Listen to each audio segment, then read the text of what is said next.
In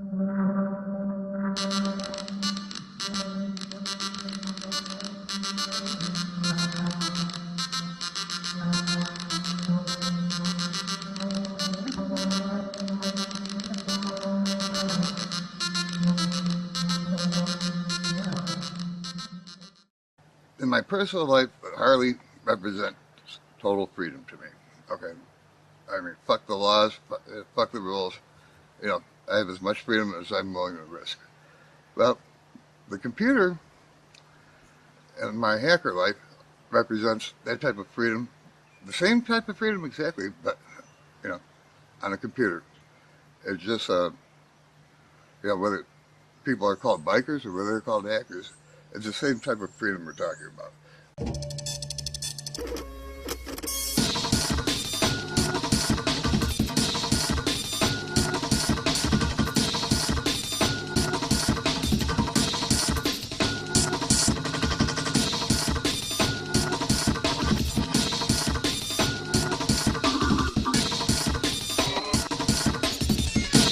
Hacking is simply hacking away at a computer keyboard until it does what you want it to do.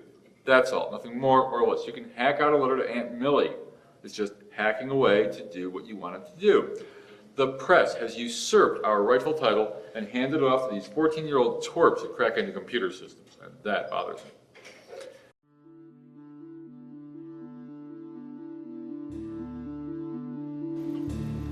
A hacker is somebody who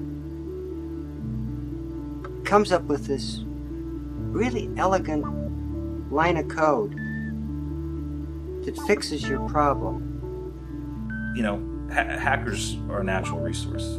Come from Ohio. You know, Orville and Wilbur Wright, the original hackers, you know, bicycle guys. And he just does it like that off the top of his head, basically. You never went in there trying to harm somebody else's system.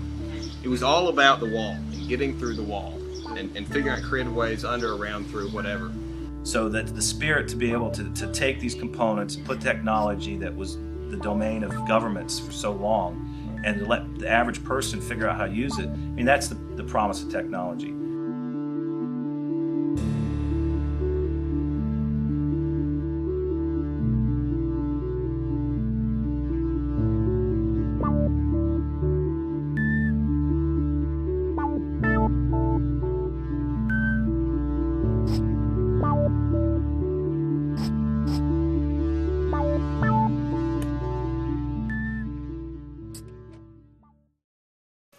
BBSs were just the way to meet other hackers. That was the main point. And then you kind of run into that when you're doing the BBS thing. There's like strata. There's like all this happy fight on that, and then there's the other thing. And so you kind of weasel around. You find interesting stuff. And I'm meeting people who are saying, oh, you want to learn about this? Here's some information. Here's a manual. Go to the telco, ask them this question. They'll tell you. They'll answer your question. They'll give you information. It was just so exciting that there's this, yeah, that's funny. There's like this underground of stuff going on and people hacking stuff and messing with things that the other mags weren't talking about. Because yeah, it was really exciting to see that, and the gears started turning, you know. A way to meet other people so you could learn about the system you're trying to hack, you know, and download text files, download FRAC, read about the system you found scanning. And that feeds the whole information drive. You start craving it. It's like a drug. I had pretty much stopped calling anything that didn't have to do with the computer underground in one sense or another. Didn't have time for it, wasn't interested in it. Just stopped dealing with it at all. You basically knew by connecting to the board before anything happened, just how you're logging into the board, what they have to offer. You know, you can tell just by what BBS software they're running. Certainly there was an aspect of the well, we're a bunch of pirates and they're a bunch of straights and la la la, but it was just more like, God, these people are boring. You know, you'd have to fill out a little essay about yourself and answer a bunch of questions. And what got me is that I could have got a credit card with less information than these BBS would want just to give me, you know, download access. You had to fill out a form, and you had to You'd have to send it back to the sysop. Then you have to give him his email. Then people get scared about giving the sysop the email. I believe the popular phrasing was, "Are you a cop?" Because they weren't sure if the sysop was a Fed or not. And then it would, they would get the email. Then they would have to do a callback verification to make sure your number is in place. So I'm serious, dude. This is how it worked. It was a painful process. I mean, there's tons of people all the time, you'd see trying to apply to bulletin boards when you go through the news or voting process that would somehow just stumble across an elite BBS phone number, and everybody would, that was the greatest for laughs, because you get to vote on them and put comments and be like, how the hell did this guy find this bulletin board phone number, I thought I was the shit, and then find out, no, I was nothing. I mean, they would ask everything. They'd ask if you knew what all these abbreviations stood for, and how long have you been part? What's your newest game? That was always my big one for getting into other bulletin boards. There was always a question that said, "What's your newest piece of pirated software?" So I would always just make up the name of a game. I'd be like, Bernie Johnson's Truck Rally 5. And then people would always be like, damn, wow, that's really just so new. I've never even heard of it. A lot of pirate boards were designed to look like some obscure system, like an old Unix system or whatever. And then once you log in, you get the pirate board. Sometimes there's special passwords to get in. We had a public arena, and most people thought that's all we had. And then there were back rooms and back levels and sub levels and so on. So I had, if you first logged on, you were a peasant. And maybe if you got a little more access, I can't recall, you were given a classic card or a silver card or a platinum card, different ways to go up the social scale. And when you did, you got access to more games or better discussion boards, places where people wouldn't be necessarily tolerant of people coming in there and flame baiting people and yelling at people or being very immature. Or even higher than that would be the more nefarious areas, pirating, hacking, freaking. We wouldn't just say, take anyone's word for it. I know you have elite. I don't know what you're talking about. As a sysop, I get emailed all the time. People want access to my elite section, elite this, elite that. And I never had one. I was actually always very paranoid about having one. Especially once I was past 17, when I was 18 years old, I'm like, all right, now I'm really this is major reason not to have one. I think the best application forms written were by the humble guys. Do you have a girlfriend, and is she gonna get in the way? The whole elite thing wasn't a conscious thing or a stated thing. And oftentimes I would downplay it or not discuss it, crossing from one network to the other, because people get weird about it. Right. Or I'm going to spend all my time helping this person find a way into that network. And a lot of times it just didn't work out. So I don't think I ever actually, I can get in. Well, handles gives you a sense of anonymity, and besides, every third user is named Bob. And you can't have more than one Bob. You can have Bob 2, Bob 3, or Curly Bob, or Bob's your uncle, or, a cool name. Handles. I remember having to consciously alter my mind when talking to my normal friends, about what a handle was and everything else. The first time I logged on a bulletin board, I was naive and I used my real name, Yeah. And then the second time, once you see that people have a name, you pick something out. And he came up with Sid Vicious. Which was extremely creative, as you can imagine. And mind you, I didn't know who Sid Vicious was when he came up with the Sid Vicious I name. probably didn't know who Sid Vicious was when I came up with it. And then you saw it in the news or something. And then I came up with graphic violence again because I figured there was a move on that there's too much graphic violence on television. So I said, oh, okay, we'll have graphic violence then. It's because it gave you a sense of being something cooler and much more independent than you normally would ever be for, a 10 or 12-year-old boy growing up in suburbia. I went by the alias The Almighty Set. Named after an Egyptian god. I was always Pud. I was Pud, Desperado, and Cannibal. I sort of flipped between the three. I was actually Pud when I was being a sysop, but I was Cannibal and Desperado a lot of times when I was on other bulletin boards because I wanted to anonymously see what people were saying about me and my board without them knowing that I was there.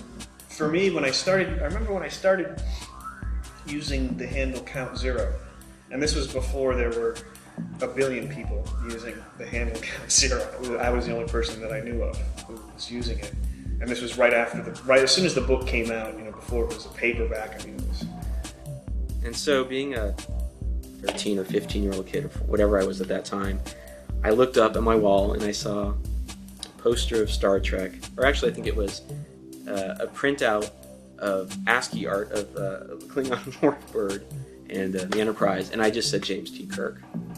And then whenever you would log onto a board, it would ask you for your handle and then your real name. I always would use, in the book Count Zero, the character Count Zero's real name is Bobby Newmark, so I'd always register as Bobby Newmark too. So I thought once I'd established my name, I couldn't change it. I didn't know. I had no idea. I mean, the easiest way to stamp yourself as a newbie back then was to have one of about 5 or 10 different things in your name, right? Lord or God or the Great, or Ninja or, I mean, occasionally you'd get into these little wars where, somebody would steal your name across the country and you're like, well, we had it first and we have the files to prove it, And so usually they'd say, all right, fine, we'll just pick a different name. It was something we picked in the garage today, whatever. I remember getting a phone call one time because the first time I started calling out, I had no idea what to call myself. It was just like, I'm going to call out. And I ended up using a handle Sniper. Don't ask me why. I can't explain it. It just came up, a Sniper. And I remember getting a phone call from someone on like a 3-way phone call. And maybe a month down the road, I haven't been doing it very long. You got to change your handle, man. I've had that for a long time. And people are starting to confuse us. And this whole little people trying to bully me to change my handle and all this stuff.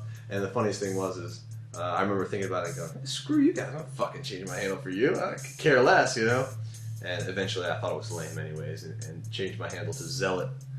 Initially it was sort of a fun thing, but having a handle, but I really took it to heart. And as over time, I had so many conversations using my handle as my name. And I felt the same way with all these other people I was talking to daily, Brian Oblivion, Omega, White Knight, Golgo 13, Magic Man, Darby Crash. They really became like real names to me. And when I learned their, quote, real names, I didn't feel like I had to switch to one or the other. I would use them both sort of interchangeably. And so, and it's funny now to this day, like whenever I hear anybody say, just like the number 0, someone says 0, I'm like, what? Did someone say my name? I think a lot of people are not happy with who they are, or they may think that their lives are really not very interesting, which for most of us that's not true. We all lead rather interesting lives. And if somebody wants to use a handle, more power to them. During the process of hacking, we should never destroy anything. Explore to learn all the kinkiest technology, modify stuff and make your own. Learn how to do everything, especially the dark side stuff. Learn that first, okay? But don't implement it. It's like, yes, you could have a rifle here and you could be the best marksman in the world, but it doesn't mean that you have to shoot somebody.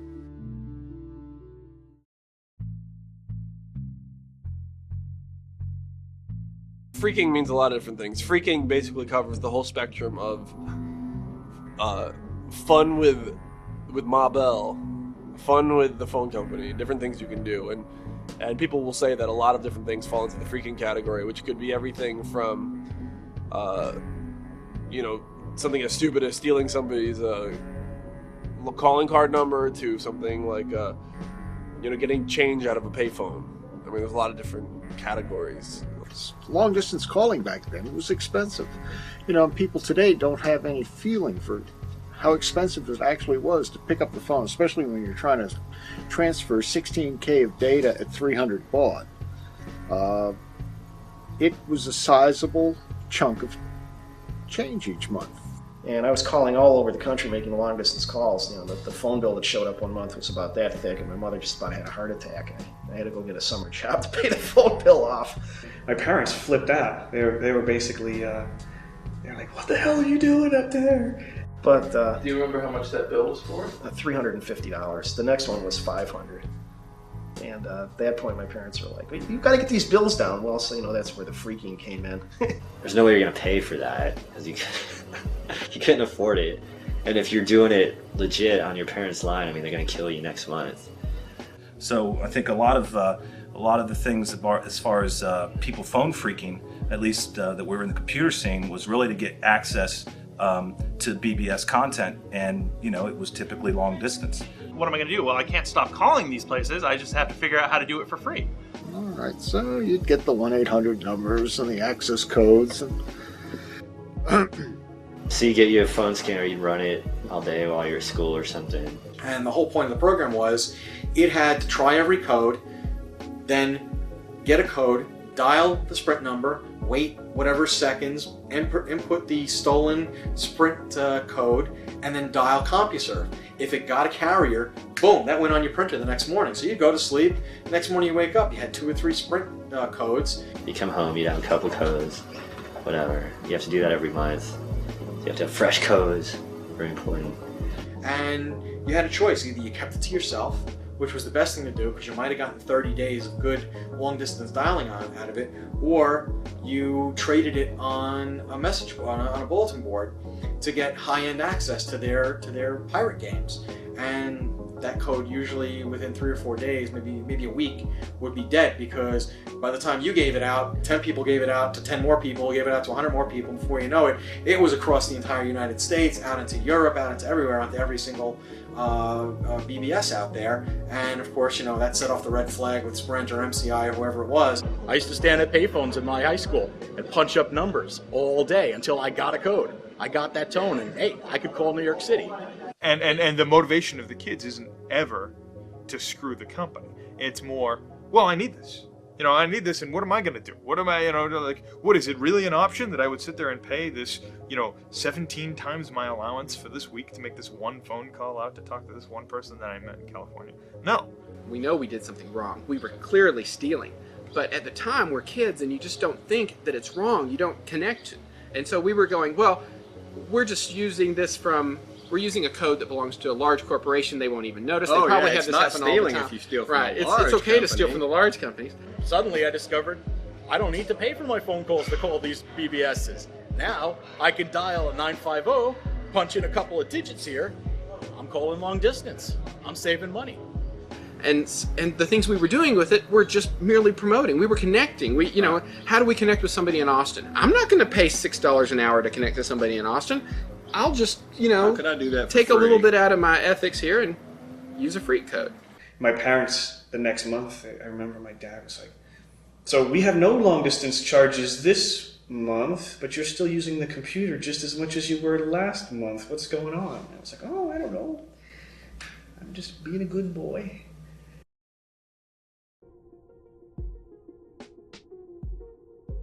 Sunny. I always remember Sunny. Oh, Sunny. It was a freak bulletin board up in New York. It was spurred by a meeting of the Ohio Scientific Users Group of New York, which is what OSUNY stands for. Ohio Scientific was a company that made computers. I had one, and we decided it would be great to have a BBS for the users group. Turned out no one else in the Ohio Scientific group really had a modem, so they didn't call up, but other people called up, and some hackers kind of started to put some information on there, phone freaks mainly. It seemed like every freak in the nation was on this thing. I mean, to dial into it would take you hours just redialing to get into it. There were a couple of people early on, Milo Phone Bill and Tom Tone. They were a couple of the early ones, and Mr. America also. If you had any question, you posted it, and anywhere between an hour later to 3 days later, depending on whatever person dialed in, you'd have the right answer. When someone would write something up, we would post it there, and that's how we got things like the black box and the blue box, and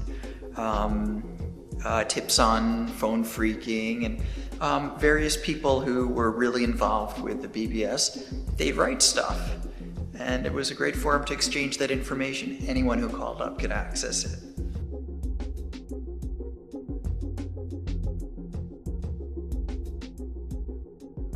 I think what was interesting being on OSUNY at the time was the Newsweek article.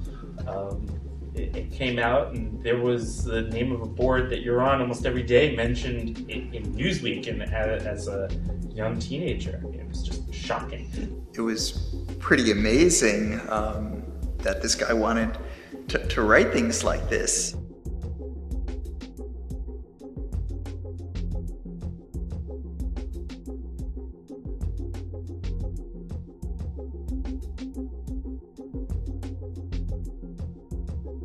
Oh yeah, big adventure factor there. I'm an anarchist, look at me. What is it you're doing to promote anarchy? I'm an anarchist, look at me. That's all we were. It wasn't any actual plan, strategy, or anything to overthrow the government. It was just, that was the thing you did. Like people today getting their nose pierced. We were anarchists. Right. But it didn't mean anything. The younger people at the time were like really into the anarchy stuff, and they were all under 18, and they were still indestructible. They were still willing to go out and do the crazy things in real life, and the rest of us were doing those kinds of crazy things, but kind of worried about it more than they were. If you're 15 and you just learn how to write and you just learn how to publish to a global audience in the same month, you end up writing a lot of embarrassing stuff you can't retract. It sort of belongs to the world. It never occurred to us not to write about something unless we were pretty sure we were going to get busted. But we were lonely kids, lonely teenagers. Some of us were lonely adults, or isolated for whatever reason. There were a lot of people in smaller communities who didn't have anybody else to talk to. I made a pipe bomb or two in my day. That was a popular one. Well, who else would we tell about it? Sometimes you'd go out and do something particularly crazy just so you could tell people about it. At the time, there was this book, the Anarchist Cookbook, which was, banned, and so we appreciated that it was a banned book. And so our goal was to take as much of the Anarchist Cookbook as we could, put it in electronic form without plagiarizing. I mean, you want to write fiction. You want to write about making bombs or just being silly. Yeah, messing up McDonald's. But urine box plans. We were also just into mischief, so anything that we could think of that was mischief, we would write a text file about it. But you do it because you're, I guess, for the same reason teenagers hang out in clumps or people form companies. You're just hanging out with your friends. It was the first time any of us at that age had any way to publish anything that other people could read. Yeah, they had text files that were written, and they talked. It's funny, these text files are written by other junior high kids, and they talk about stuff at their school.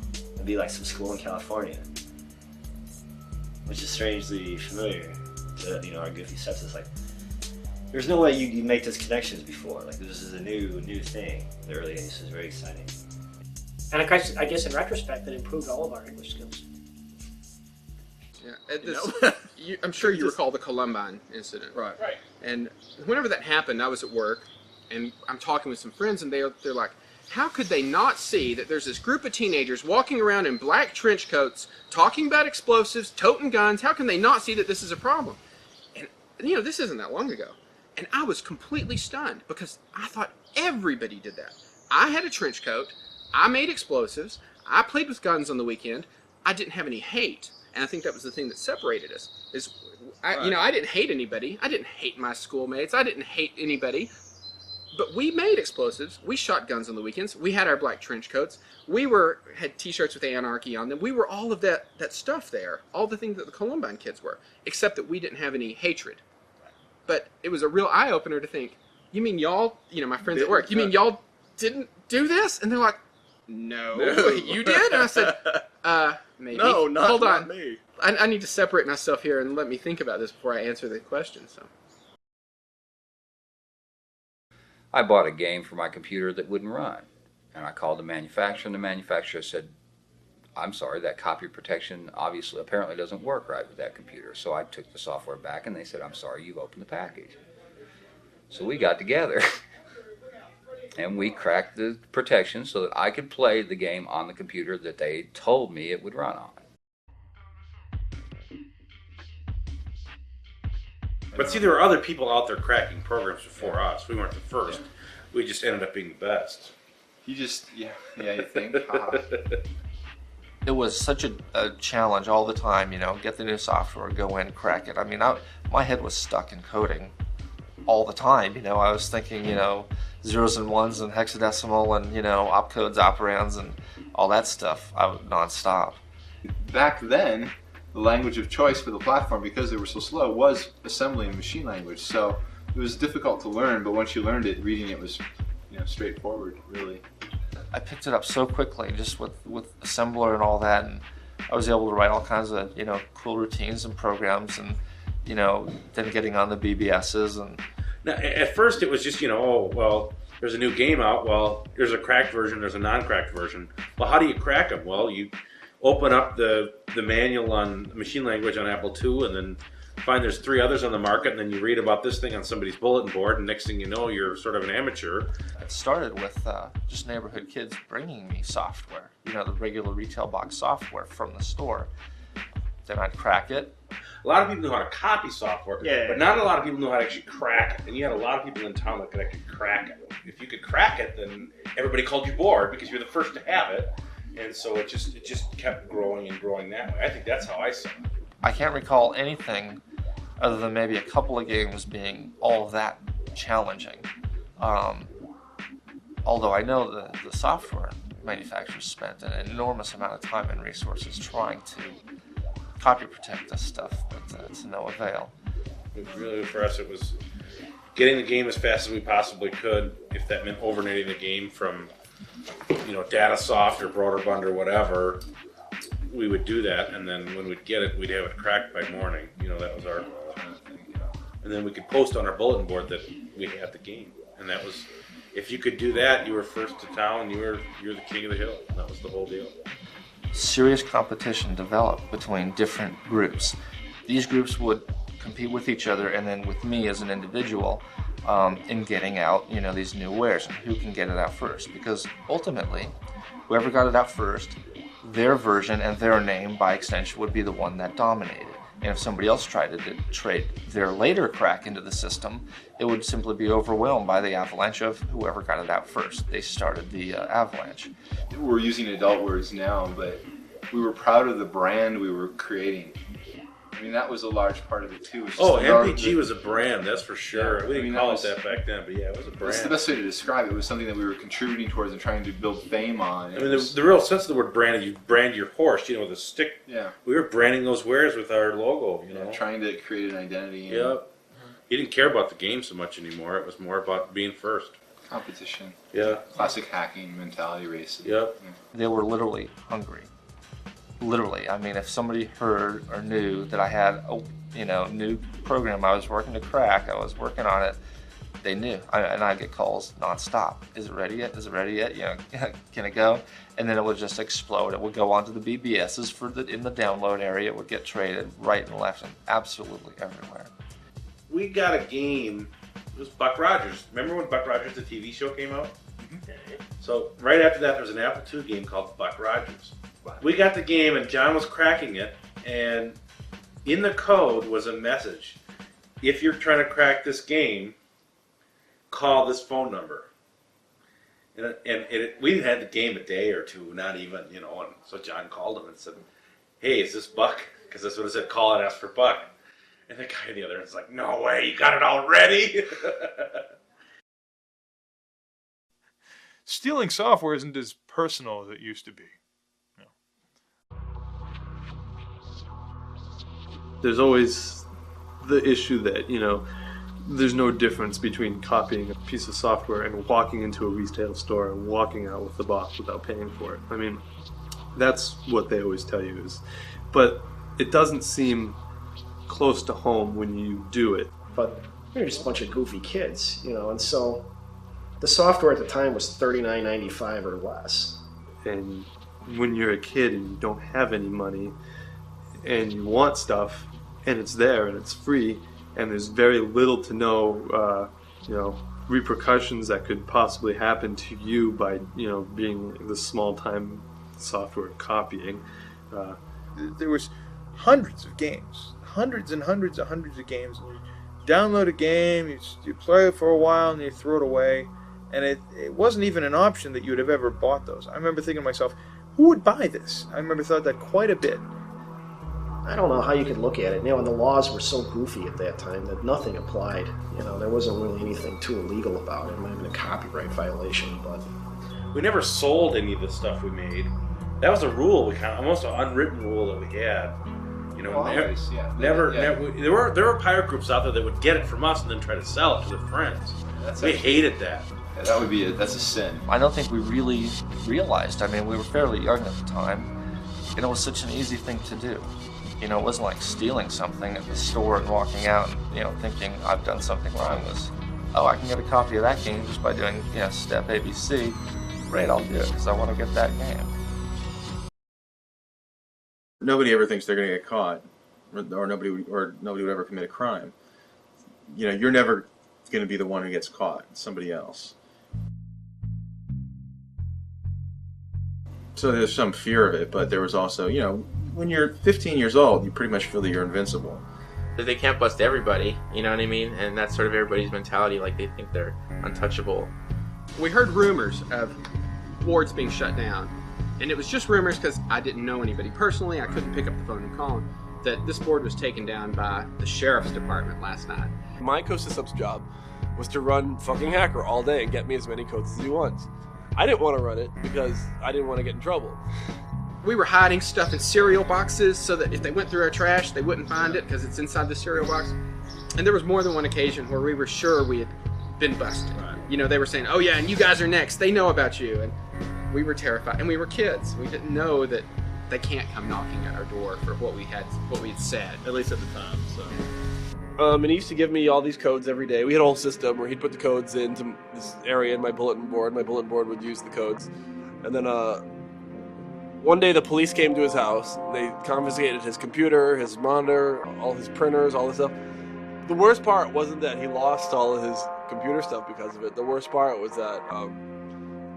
His parents, he was 13, and his parents were like, what the hell are you doing, And I remember one night, us burning. I mean, because we lived out in the country, we had a burn barrel.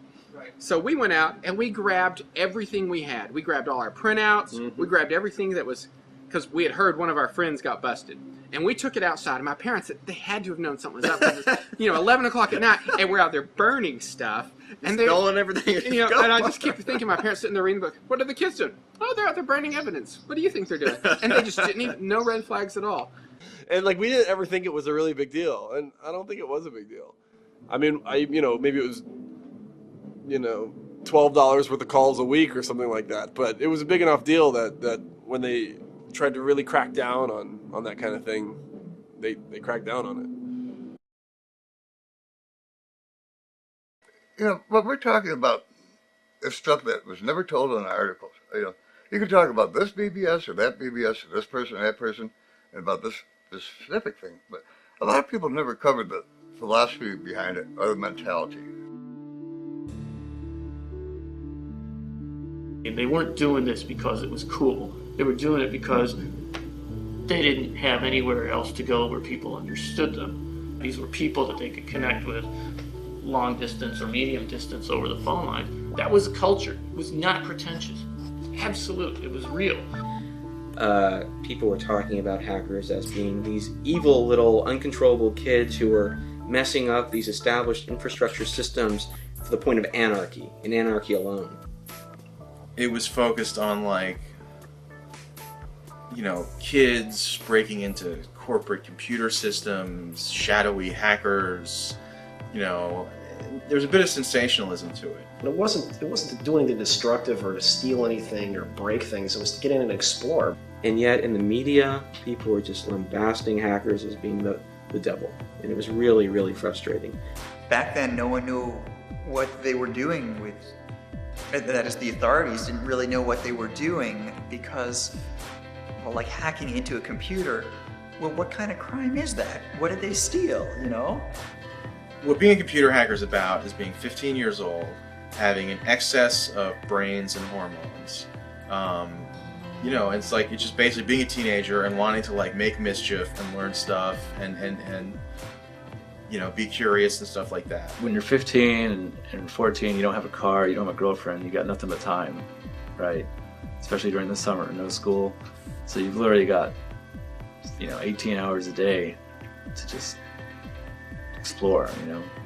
It's like a, you know, totally fits in with just being a male teenager. I think that's why you see these kids, 15-year-old kids, you know, in Europe hacking DVDs. I mean, thank God for those kids, right? Because they don't have anything better to do. No car, no girlfriend. And that's just what they do. That original period was really unprecedented. You know, I mean, obviously now you can say the current situation of the hacker underground is it's the evolution of that original time. But that original time was so original; it had never been done before. I think it's the first generation of, you know, 13 to 17-year-old kids to be so empowered. Because that was the whole point of the bulletin board thing, was to find out what the new game was, or you know, or you know, that was for me anyway, because all you wanted to do was get the latest and greatest video game, you know, for the Apple II. That was the big reason why bulletin boards existed. My mother, I mean, she passed away 2 years ago in a car accident, but the last several years that we were talking about it, like the 4 years previous to that, we started talking about those days because I was 13 and the feds were coming by, and I never wanted to bring it up again, especially when it happened 2 more times. But she told me later that she thought it was the greatest thing, and she would tell all her friends at work how smart her son was to break into the Pentagon and do these things and be visited upon by the FBI, who she never met before. That was the big game. It was a competition to get who could get there first. Yeah. You know, whoever could crack it first, you'd have your name up in lights. 20 years later, now we're getting it in lights, but you know, here's the lights.